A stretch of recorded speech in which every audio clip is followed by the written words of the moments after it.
Hi everyone, my name is Jordan, and today I will be talking about sports in the 1990s.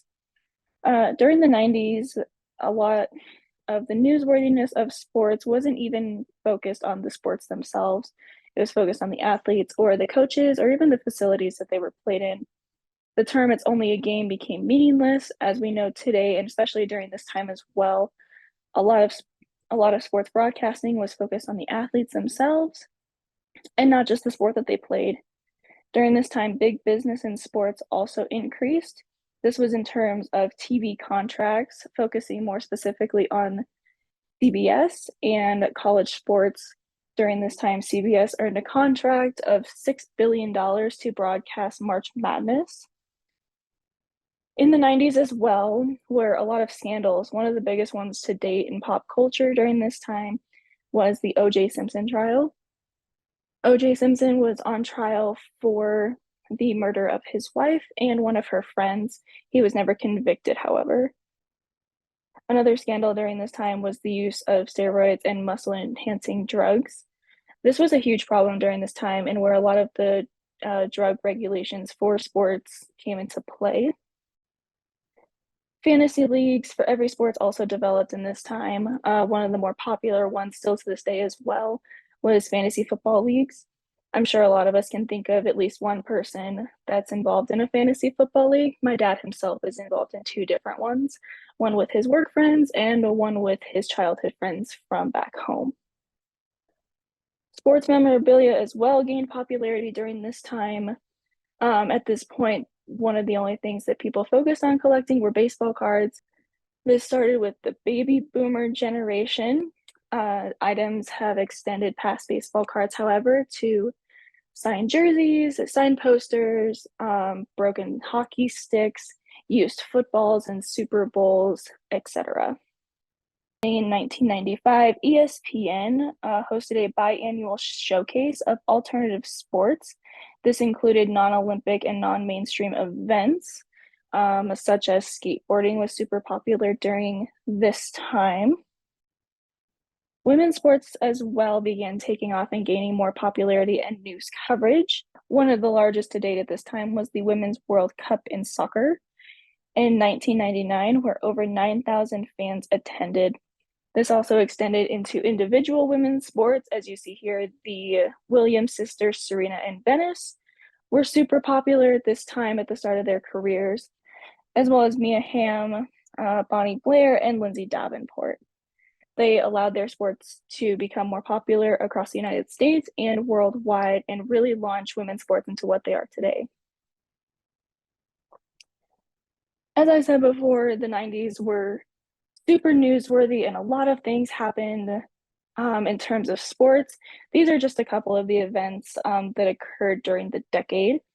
A lot of changes in the sports world occurred during this time, including the expansion of sports teams. One that strikes close to home for me is the Colorado Rockies completing their first home season in 1993. I was born and raised in Colorado Springs and spent a lot of my childhood following Colorado professional sports. So reading that was super appealing to me. As well as in 1993, the Carolina Panthers became the 29th franchise of the NFL. Also strikes close to home as my brother was a Carolina Panthers fan growing up. Not 100% sure why. Anyhow, during this time, a lot of athletes that we all know and love and followed a lot during our childhood were drafted during this time. A couple of notable ones being Drew Bledsoe, who was drafted to the New England Patriots in 1993, and Russell Maryland, drafted to the Dallas Cowboys in 1991. Individual players that became pro as well, as I mentioned before, Venus and Serena Williams.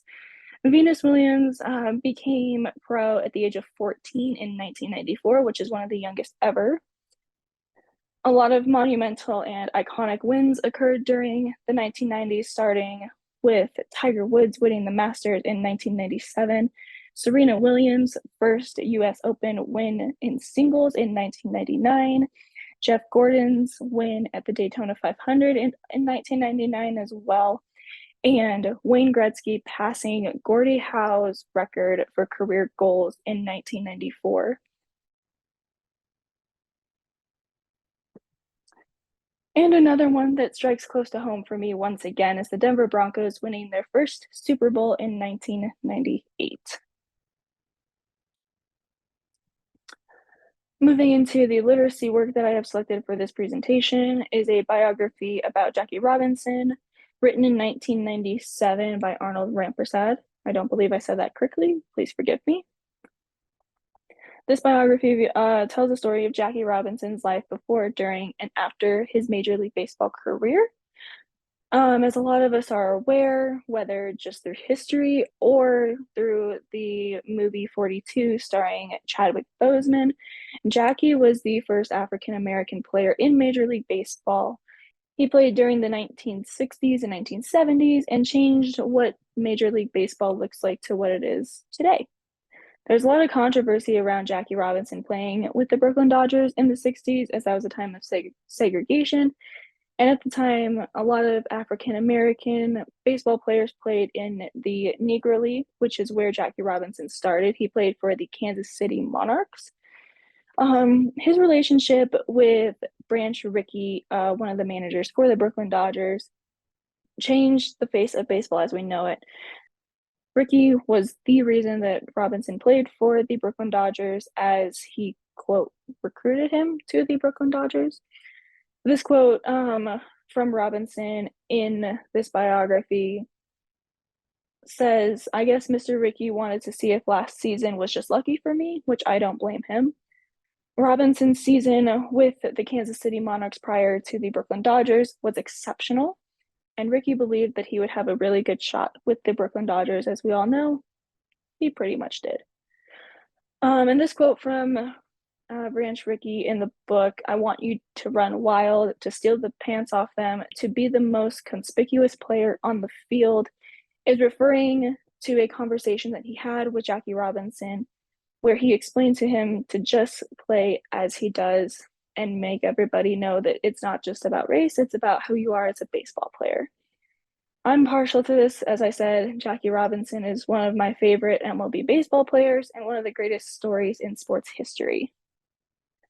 Now, moving into my personal reflection of this decade, as I said previously, the 90s hold some of the most impactful and monumental moments and events in sports.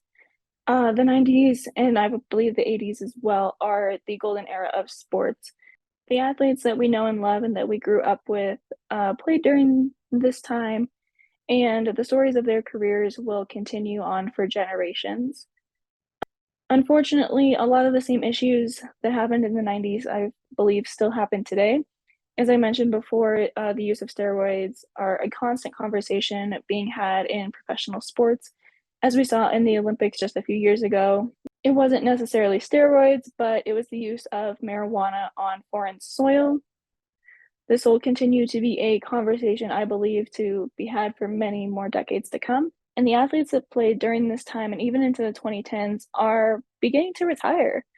As we saw Serena Williams backing away from professional tennis to focus more on her family. I believe this to happen with a lot more athletes, as we've seen across social media. The golden era of the NFL that all of us grew up with has come to an end to make room for a new generation. I think this will continue to happen across all sports, and it'll definitely be interesting to see what kind of an impact the new athletes can make in their sports and to see if the stories of their careers will stand the test of time in the way that these athletes have. So thank you all for listening to this presentation, and I hope you have a wonderful rest of your day.